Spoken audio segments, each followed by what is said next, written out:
Good afternoon, everybody. Welcome to today biology class.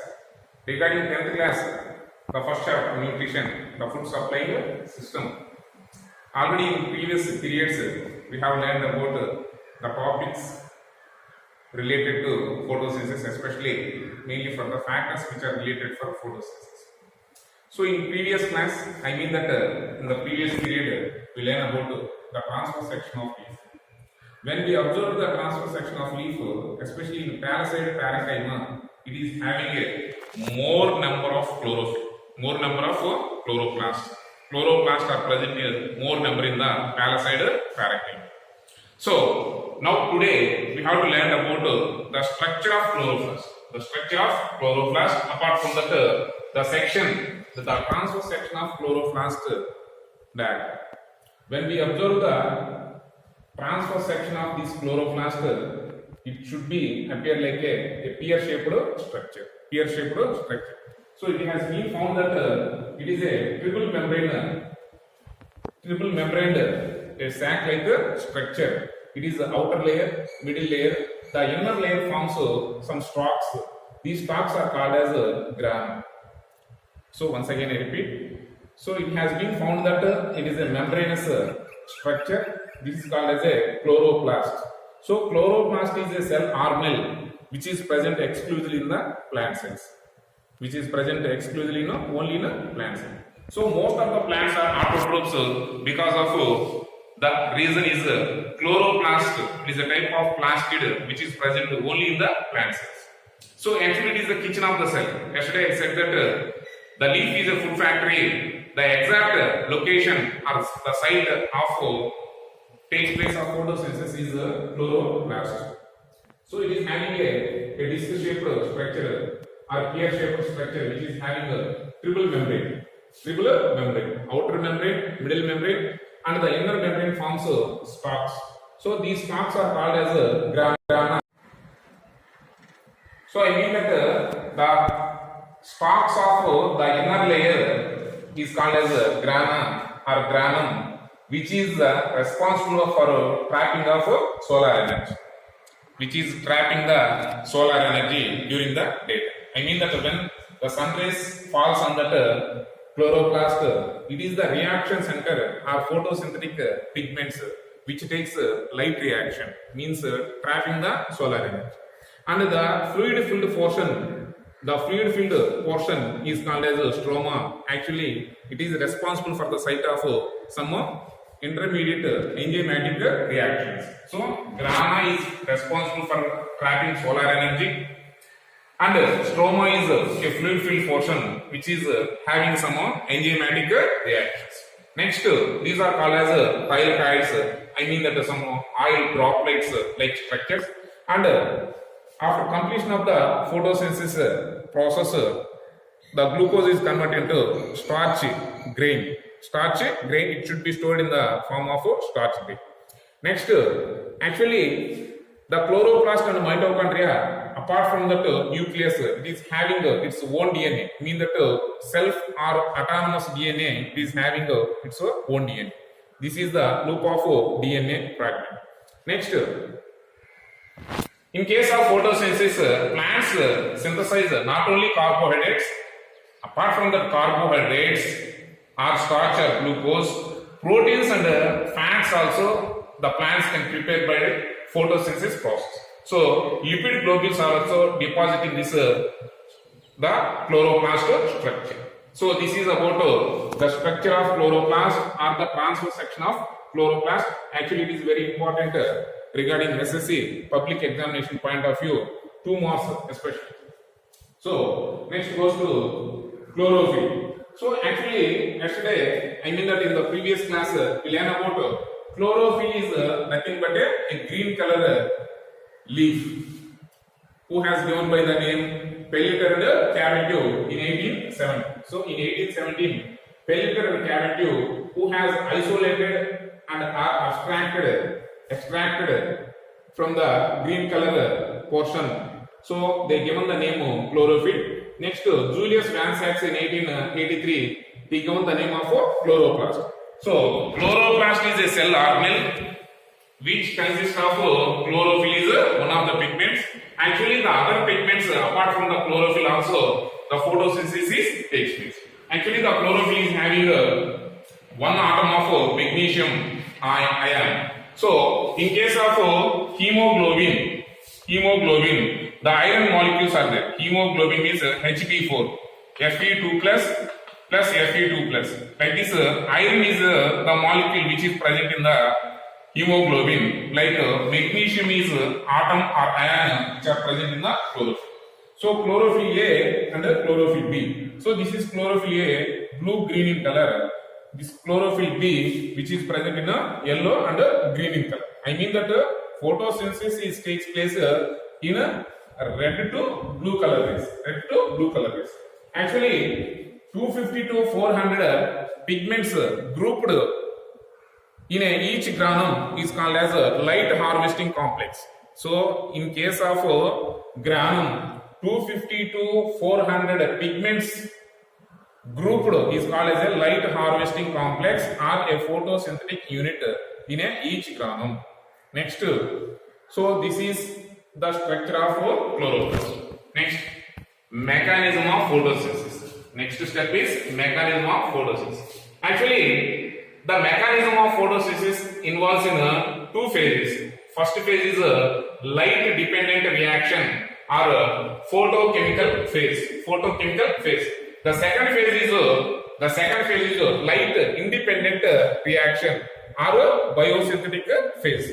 So coming to first phase, light dependent reaction. The name itself clearly indicates it is depends upon the light. I mean this reaction takes place during the sunlight. So when the sunlight is available, so entire the leaf, the chloroplast, especially the granum portion, which is the site for trapping the solar energy and convert into chemical energy. So that's why technically the photosynthesis is called as a photochemical reaction. So it is the site. So when the sun rays falls on the leaf, it reaches to the reaction center like granum portion. It should be activation of chlorophyll, and split the water molecule, and release the hydrogen ions.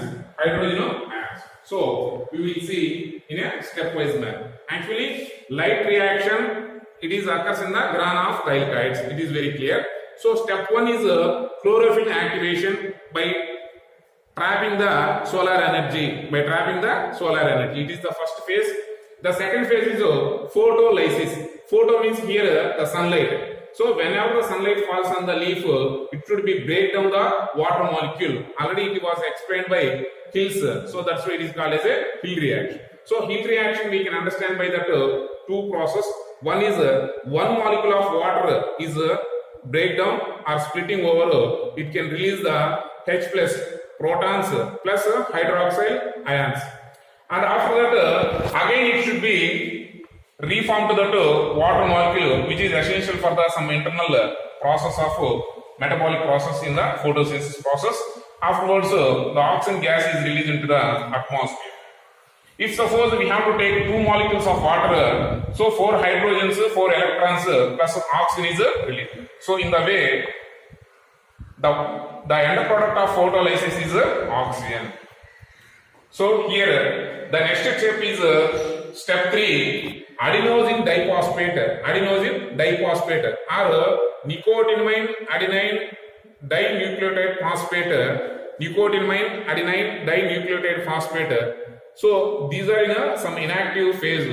Whenever these hydrogen or proton ions add into that NADP, it converted into NADPH, nicotinamine adenine dinucleotide phosphate, and adenosine triphosphate. So actually these are the active form of this state. So this is called as assimilatory powers. So ATP and NADPH both together it is called as assimilatory powers or the end products of the light reaction. So hereafter the reactions which takes place it is not necessary of light. So that's why the second phase is called as light independent. Independent means So if there is a light is available or not, it doesn't matter. So that's why it is called as a light independent reaction. Here, whenever the carbon dioxide enter into the leaf through the stomata of air space, so here the gases exchange takes place. By using this ATP and NADPH energy, the carbon dioxide which is adding to that water molecule, carbon dioxide plus water molecule. So one molecule of carbon dioxide, two molecules of water, which combined with the help of ATP and NADPH, it is converted into glucose. I mean that the glucose is C6H12O6. But directly before formation of glucose, they have to form some intermediary actions, intermediary products like ribulose bisphosphate, ribulose RUBP, ribulose bisphosphate. I mean that actually glucose is having 6 carbons, 1, 2, 3, 4, 5, 6. Ribulose bisphosphate means first carbon and fifth carbon they are having the phosphate bonding. So this is called as a ribulose bisphosphate, which is the intermediate product before formation of glucose.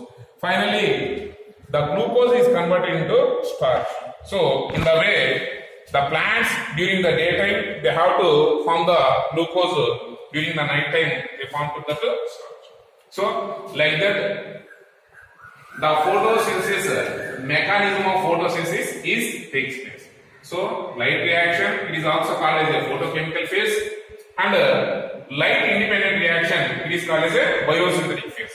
Why it is called as a biosynthetic phase means because glucose is formation. So what is the end product of dark reaction is only glucose. What are the end products of light reaction means see oxygen and ATP and NADPH. So ATP, NADPH, oxygen, these three are the end products of light reaction. This is the end product of dark reaction. So now in SSC public examination point of view, they may ask you some CC model questions. So I would like to explain one by one. What are the end products of light reaction? Means oxygen, ATP, NADPH. What are the end products of dark reaction? Only glucose. What are the end products of photosynthesis? Glucose, water, oxygen. Next, what is the connecting link between the light and the dark reaction? Some assimilatory powers like ATP, NADPH and stroma. Next, what do you mean by photophosphorylation? In presence of sunlight, the ATP molecule is formation. So formation of ATP molecule, adenosine triphosphate in presence of sunlight. So that's why it is called as a photophosphorylation. Next, what do you mean by carbon reduction or carbon fixation? So actually the carbon is fixed to hydrogen and oxygen by using the ATP and NADPH. So that's why it is called as a carbon reduction or carbon fixation. Next, actually this dark phase or biosynthetic phase was explained by one of the scientists. It is called as a Melvin-Kelvin cycle. So it is also called as the name Kelvin cycle or Melvin-Kelvin cycle. So these are the questions which are based on this mechanism of photosynthesis. This is the structure of chloroplast. So this is the whatever the information has given to the textbook concern regarding about this structure of chloroplast. Okay, thank you.